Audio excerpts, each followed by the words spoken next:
I want to talk today about cognitive dissonance. And to me, this is such an important concept to understand within the context of complex trauma, but also beyond it. Cognitive dissonance is really the mental discomfort or tension you feel when you have two ideas that are both being presented to you as the truth. One's right and one's wrong. And so you feel this internal discomfort and tension. So something is saying, this is the truth. Something inside of you is saying, I don't think so. Something doesn't feel right. I think this is the truth. And so both are being presented as the truth, and you don't know what to believe. There's this internal dilemma, this internal discomfort. And so the brain is basically saying something's not adding up here, but I don't know how to resolve it. And I am very uncomfortable and I don't like it. That's a huge part of complex trauma. So just for example, let's say that you just wanted to relax for a little while because you were really tired, you'd worked hard all morning, and then your parents say you're being selfish. And you think you're being healthy, but they're saying you're being unhealthy. Or somebody's trying to push themselves into your life and you sense that they're unhealthy and you set up a boundary and say no, and then you're being told you're being selfish. So it's wrong for you to do that. That's unloving. And you've got something's not adding up. I feel this is right. I'm being told it's wrong. And you have this cognitive dissonance. That is a huge part of complex trauma, but it's also a huge part of what people have to work through in recovery. And that's what I want to talk about. So I want to begin by saying there's a healthy type of cognitive dissonance.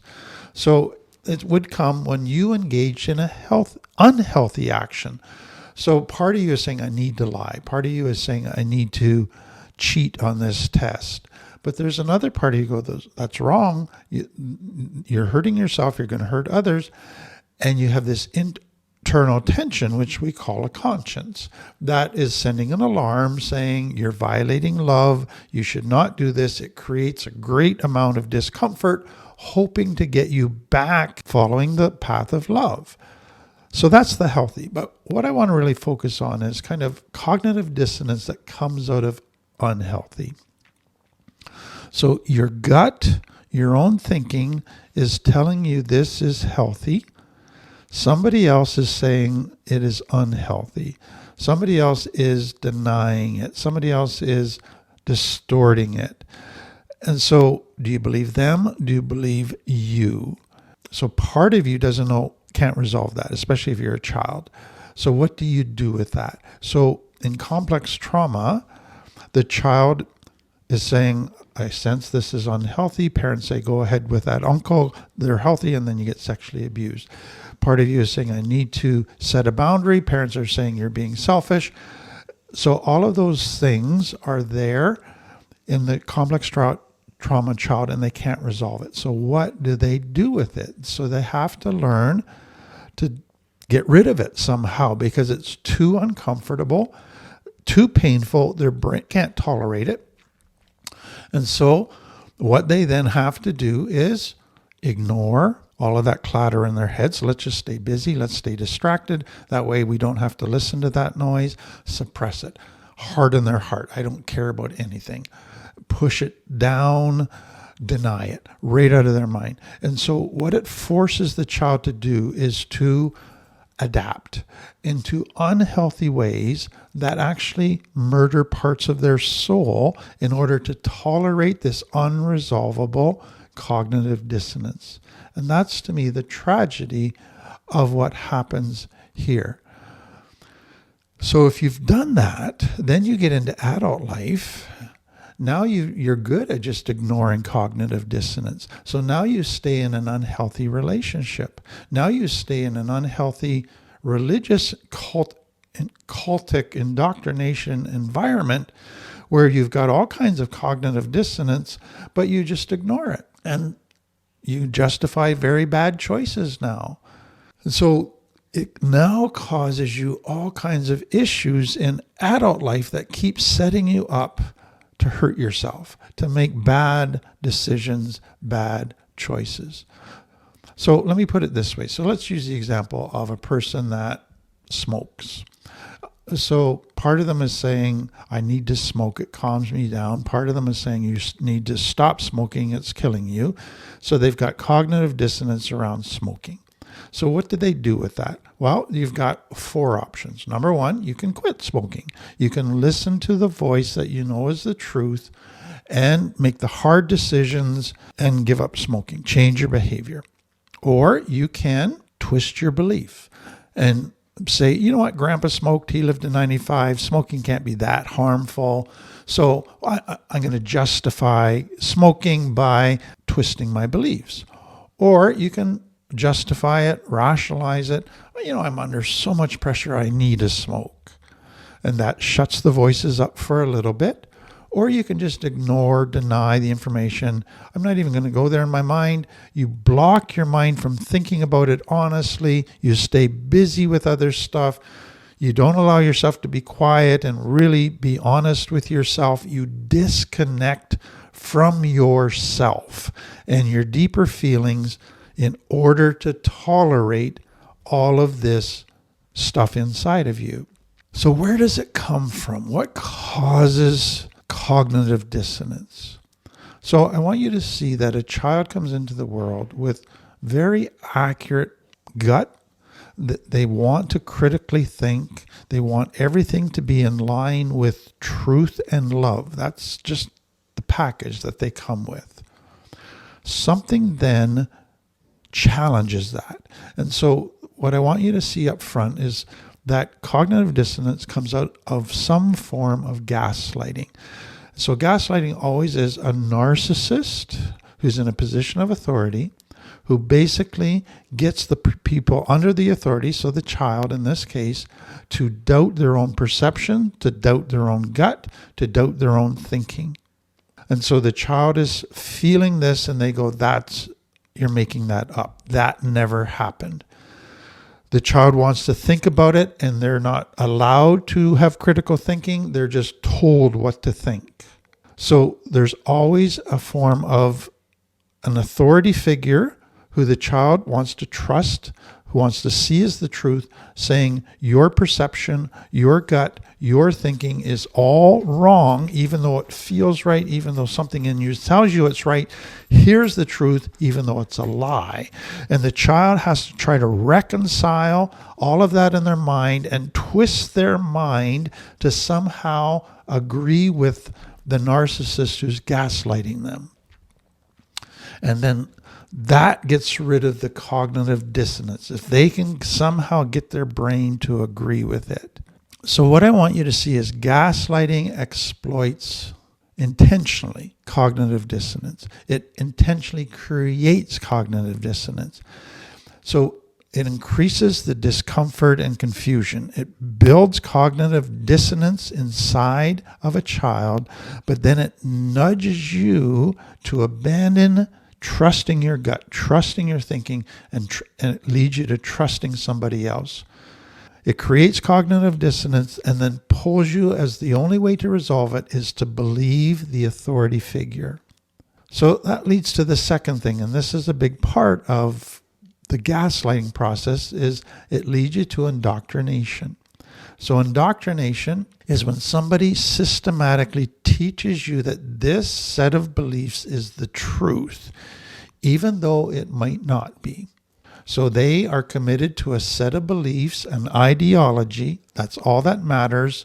They're not open to all the new discoveries. They're not open to critical thinking. They're not open to their gut. They think, I have to believe this ideology. That's the only way to live. And so now I got to force my child to believe this ideology, or this person to believe it. So the person wants to say, but that doesn't add up with science. That doesn't add up with this. And their critical thinking gets shut down. Well, that doesn't just feel right. It violates love. And that gets shut down. And so you have to shut down everything and just blindly conform to what the authorities is telling you the truth, even though it's contradicting what you feel and what you think. Often it involves a spiritual abuse, because what they do in order to get you to say, okay, you must be right, I will agree with you and conform with you, is God teaches this. This is what the Bible teaches. If you go against this, you're going against God, and he's going to punish you. So there's a fear element, there's bringing God into it.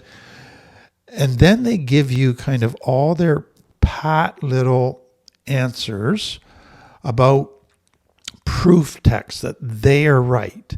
So they will use the Bible, parts of the Bible, twist it, and get it to support what they're trying to get you to believe. And basically say, see, God's word teaches this, so it has to be right. So you need to give up your critical thinking, what your gut is telling you, and just accept. So the more you submit to this, the more you accept and conform, that will get rid of the cognitive dissonance inside of you. So what I want you to see with gaslighting is error end up winning, truth loses. Indoctrination, error end up winning, truth loses. But in both cases, what they're telling you is that truth is winning and you're giving up the errors. It is backwards. It stands everything on its head, and it's made to look right. So I hope you can see that gaslighting and indoctrination work together. So the gaslighting gets you to, it creates the cognitive dissonance, but it nudges you towards allowing somebody else to indoctrinate you a certain way. So you accept it because that then removes the cognitive dissonance. And that's where many people double down in an indoctrination system, because it's black and white, it's got all the answers, it seems to have the authority that this is the truth, so I'm going to just hang on to that. I'm not going to let anybody challenge it. I'm not going to ask any questions about it, even though I might have some doubts and some confusion. I am going to double down believing, because it takes away the cognitive dissonance. Meanwhile, I have to deny all kinds of other external sources of information, science, thinking, other people that I respect, research. I got to just ignore that, because what indoctrination is, they've already decided what they want to believe. They don't want to be confused by the facts. They selectively choose evidence that supports their predetermined conclusion. And then they have to ignore, deny, denigrate all other sources that would disagree. They are now the enemy. They are now trying to ruin you. All of that is being done. And the person is drawn into that because it takes away the cognitive dissonance. It feels like they're at peace for the first time. Meanwhile, they've shut down deep parts of them to the subconscious. They've disconnected from deep parts of them so that they no longer bother them. And that's the tragedy of cognitive dissonance and indoctrination. But there's a third piece that we've been alluding to through all of this, and that is complex trauma creates cognitive dissonance. So in complex trauma, there's a conflict that happens between reality in the child and what's happening around them. So they're going through danger, they're going through neglect, they're going through abuse. The people that they want to love them are hurting them. And they're sensing lack of safety, they're sensing anger, they're sensing all of this unhealthy stuff. They're thinking it through and trying to make sense out of it. They're trying to fix it, but nothing is changing. So they've got this huge cognitive dissonance. I long to be loved. These people should love me. They're not loving me. I long to be safe. These people should keep me safe. They're not doing that. I long to be valued. These people are the ones that should value me. They're not. How do you resolve that? That creates a great, deep dissonance inside the child. Two things that to the child should not logically exist together. Because the ones that should love me, my parents, should be loving me. I shouldn't be having this internal tension. So in order to resolve that tension, and the brain does not like tension, so it's going to try to get rid of cognitive dissonance, the child then has to distort stuff. They have to Somehow explain it in a way that gets rid of the cognitive dissonance. So what do? They blame themselves. I must be the problem. I must not be lovable. I must not be good enough. My feelings can't be trusted. I shouldn't be listening to my feelings. My thinking can't be trusted. I shouldn't be thinking for myself. They find some way to blame, but the whole reason for this dissonance is my fault. I am the issue. So they are trying to protect the attachment to mom and dad, keeping mom and dad as the loving heroes, which therefore the only solution is I have to be the bad guy. They have to abandon themselves. They can only maintain this attachment to mom and dad at a cost to themselves. That's what complex trauma does. But then it goes further. In complex trauma, a child has to adapt to survive. And so they have to start lying. But that creates cognitive dissonance. They have to stop trusting people. They have to fight. They have to flight and avoid. They start procrastinating. All of those things create cognitive dissonance. They start manipulating. They start wearing masks. All of those things. Cognitive dissonance, but they can't resolve it because they're not safe. This is a necessity to survive. So what then do they have to do to try to resolve that cognitive dissonance? Shut down, harden themselves, shut down their feelings, shut down their gut, stop thinking, stay busy, disconnect from themselves. And so what happens again? Error wins, lies win, truth loses. That's the only way to resolve the cognitive dissonance. Then there's a third part to this complex trauma world. So just let's go back to the gut. So the child, they express their feelings. They express, I don't feel comfortable with this person. They express anger. They express sadness. Then they get punished. They get told you're making that up. You're too sensitive. That never happened. You just imagine things. They shut it down. They're going internally, but this is real. My feelings are real. This person, my gut is telling me the truth, and their parents are saying no. So that's cognitive dissonance. So let's just shut it down. Or the child feels genuine hurt. They've been laughed at, teased, and they're crying or they're afraid. And they express that, and their parents punish them, and their parents tell them that there's nothing to be afraid of. Get over it. Toughen up. Sticks and stones break my bones. Names will never hurt you. But something inside of them is saying, something's not right here. But mom and dad must be right. I can't resolve it. So they learn to distrust their own emotions. They learn to distrust their own perceptions. They shut it down. There's another thing that comes out of complex trauma that causes cognitive dissonance, and that's false guilt. So we've already talked about the illustration where if you relaxed because you had a really busy and you just wanted half an hour to relax and recharge your batteries, your parents told you were lazy. Your parents told you were selfish. And you go, no, I'm not, but yes, you are. Cognitive dissonance. Or you set a boundary with somebody that's being very unhealthy and trying to take all of your time, invade your privacy, and you're told you're being selfish. No, I'm not. I'm doing what's healthy. So you're being told healthy is unhealthy. Cognitive dissonance. Or you're told people can't be trusted. But then you meet somebody who proves to be very trustworthy. But you've been told people can't be trusted, but your gut says they can be trusted. Cognitive dissonance. So now, every time you relax, you feel guilty. Every time you set a boundary, you feel guilty. That's not healthy cognitive dissonance based on truth. That's false guilt based on lies. You were mistaught. Your conscience was mistrained. And so again, that's part of complex trauma. Tons of false guilt, which creates cognitive dissonance.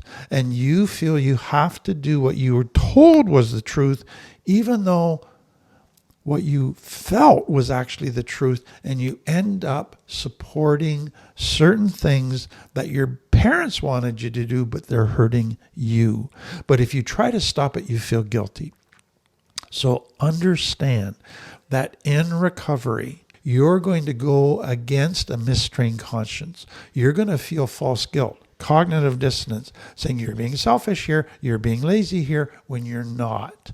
And so part of recovery is retraining your conscience, getting through all of the lies that you were taught was healthy and finding out this is really healthy, sitting in the cognitive dissonance of learning a new way of life that's healthy until the cognitive dissonance goes away. There's one other part that comes out of complex trauma, and it's what I call limbic brain confusion or limbic brain reasoning versus cortex conclusion. So what comes out of complex trauma is if I'm authentic, that means I'll get rejected. And your limbic brain believes it. It feels right. Every time you've been authentic, you got hurt. And so now you go into adult life going, I can't be authentic because then I'll be rejected. That's the only way you could resolve that pain. So now your cortex learns, no, if you're authentic with safe people, you will be accepted. You will have connection. You will have deep intimacy. Okay, now you come into recovery.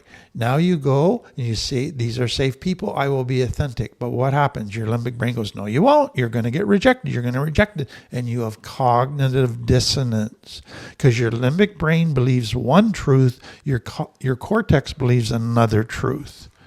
And so recovery is learning to let your cortex win out over your limbic brain.